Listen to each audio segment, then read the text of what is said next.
CryptoBiz, the SEC's summer crackdown, Apple spatial computing, and Mercado Bitcoin gears up along with the recent wave of lawsuits. This week's CryptoBiz also explores Apple's new headset, Brazil's Mercado Bitcoin payments arm, and how regulators are targeting AI-generated fake news.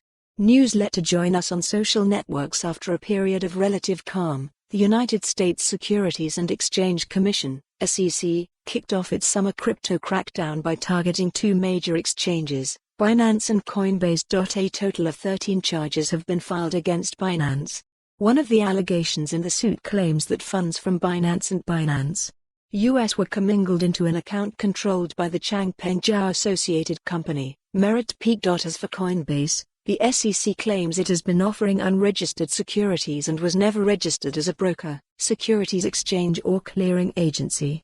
Many in the crypto industry have been puzzled by the allegations against Coinbase, primarily because it is a publicly traded company and received a previous green light from the regulator.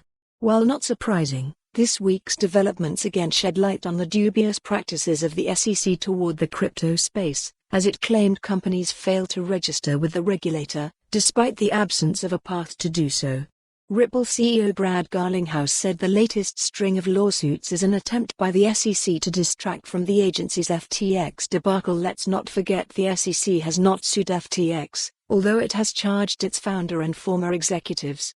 The crypto space has seen sell-offs. Follow the URL for the full article. For more on this story, visit the news article link.